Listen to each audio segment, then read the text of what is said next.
High everybody, welcome to my YouTube channel Pathak Bari. আজকের ভিডিওর topic হচ্ছে তোমাদের ষষ্ঠ শ্রেণীর ইংরেজি বইয়ের experience 1 talking to people. So আজকে আমরা এই এক্সপিরিয়েন্স 1-এর 1.3 এই লেসনটি নিয়ে আলোচনা করব। সো তোমরা যদি আমাদের ইউটিউব চ্যানেলে নতুন হয়ে থাকো, আমাদের ইউটিউব চ্যানেলটি সাবস্ক্রাইব করবা এবং পাশে থাকা বেল আইকনটি প্রেস করে দিবা। সো তোমরা যদি আমাদের আগের ভিডিওগুলো না দেখে থাকো তাহলে তোমরা অবশ্যই আমাদের চ্যানেলে গিয়ে দেখে নিবা এবং আজকের ভিডিওটা তুমি স্কিপ না করে সম্পূর্ণ দেখবে। সো শুরু করছি। Read the following list of formal and informal expressions and discuss their meanings in groups.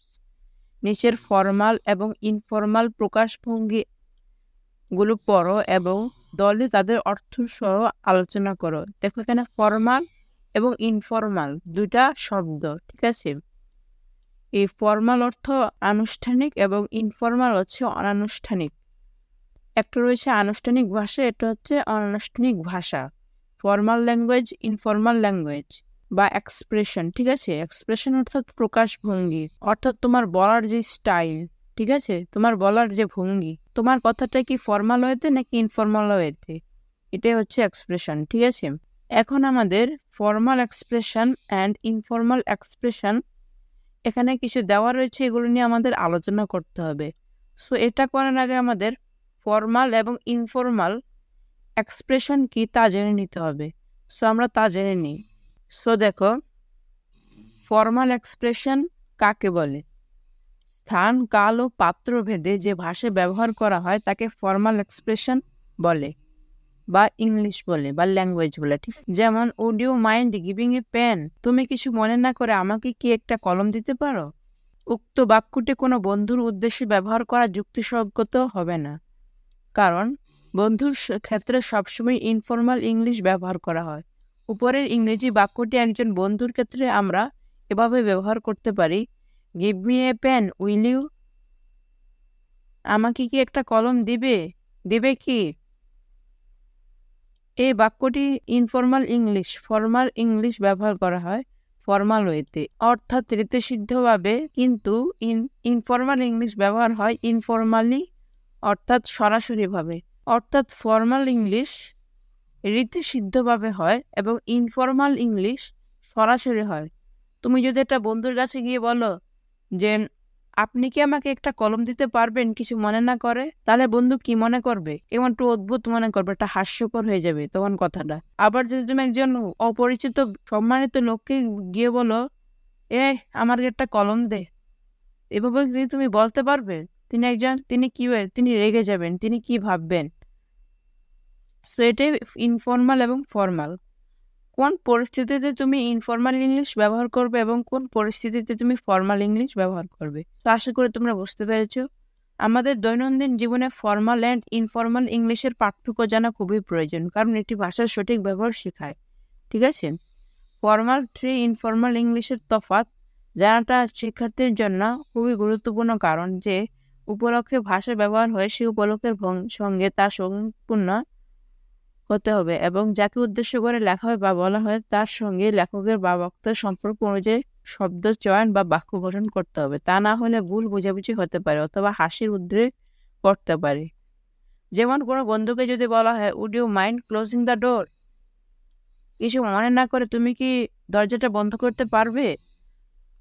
তাহলে এটা এপ্রিসিয়েট নয় বা যথাযথ হবে না, বরং হাস্যকর হবে, কারণ এটা ফর্মাল ল্যাঙ্গুয়েজ এবং একজন বন্ধুর সাথে আমরা ফর্মাল ল্যাঙ্গুয়েজে কথা বলি না। সো সত্যিই তো, তুমি যদি একটা বন্ধুকে গিয়ে বলো আমার কিছু মনে না করে তুমি কি দরজাটা বন্ধ করতে পারবে, সেটা বলে বন্ধু কিভাবে হাস্যকর হয়ে যাবে। আমরা যদি একজন অপরিচিত ভদ্রলোককে বলি shut the door, will you? তাহলে এটা যথাযথ হবে না, কারণ এটা ইনফর্মাল ল্যাঙ্গুয়েজ এবং এ ধরনের ভাষা কোনো অপরিচিত লোকের প্রতি ব্যবহার করলে তিনি অসন্তুষ্ট হতে পারেন বা রেগে যেতে পারেন। ঠিকই, তুমি যদি একটা ভদ্রলোককে গিয়ে বলো শাট দ্য ডোর, দরজাটা বন্ধ কর, উইল ইউ? করবি তো? সো তুমি যদি এভাবে বলো তাহলে ভদ্রলোকটা কি রেগে যেতে পারে বা অসন্তুষ্ট হতে পারে, ঠিক আছে। তাই শুধু বাক্য শুদ্ধ হলেই চলবে না, কোন উপলক্ষে বা কোন পরিস্থিতিতে বা কার সঙ্গে কথা বলছি বা কাকে লিখছি সেটা মনে রেখে শব্দ চয়ন ও বাক্য গঠন করতে হবে। আমাদের দেশে ইংরেজি শিখতে গিয়ে এই বিষয়টির প্রতি গুরুত্ব দেওয়া হয় না, ফলে আমরা যে ইংরেজি শিখি এবং বলি সেটা প্রায়শই অসঙ্গতিপূর্ণ, অভদ্রজনিত অথবা হাস্যকর হয়। তাই ফর্মাল 3 ইনফর্মাল ইংলিশ সম্বন্ধে পরিষ্কার ধারণা থাকা দরকার। সো আশা করি তোমরা বুঝতে পেরেছো। আমরা পরবর্তীগুলো দেখে নিই। সো দেখো, ফর্মাল এক্সপ্রেশন, ইনফর্মাল এক্সপ্রেশন। দেখো, ফর্মাল এক্সপ্রেশন হ্যালো। হ্যালো তুমি কাদেরকে বলবে? তোমার থেকে বড় এবং সম্মানিত যে ব্যক্তিরা, তাদেরকে তুমি কি বলবে? হ্যালো। এবং তোমার বন্ধু বা তোমার অতি ঘনিষ্ঠজন কোনো ব্যক্তিকে তুমি হাই, হেই এভাবে বলতে পারবে, ঠিক আছে? তারপর দেখো, it's a pleasure to meet you. আর ইনফর্মাল ইংলিশ হচ্ছে nice to meet you. It's a pleasure to meet you, আপনার সাথে সাক্ষাৎ হয়ে আমি আনন্দিত, বা আমার ভালো লাগলো, বা আপনার সাথে দেখা হয়ে আমার ভালো লাগলো। এটা তুমি কাদেরকে বলবে? বন্ধুদের না, এটা হলো ইনফর্মাল, অর্থাৎ তুমি কোনো একজন অপরিচিত লোকদের বলবে, বা তোমার বয়সে বড় সম্মানিত ব্যক্তিদের তুমি এই ভাষাটা ইউজ করবে বা ব্যবহার করবে। এবং বন্ধুদের ক্ষেত্রে তুমি কি বলবে? নাইস টু মিট ইউ, তোমার সাথে দেখা হয়ে ভালো লাগলো। সো তুমি এভাবে কথা বলবে। এটা যদি তুমি তার সাথে বলো তাহলে সে হাস্যকর মনে করবে, এবং তুমি যদি এই ফর্মাল ওয়েটা যদি তুমি বন্ধুর সাথে অ্যাপ্লাই করো তাহলে বন্ধু কিভাবে হাস্যকর হয়ে যাবে যে সে আমার সাথে আবার কিভাবে কথা কয়, ঠিক আছে?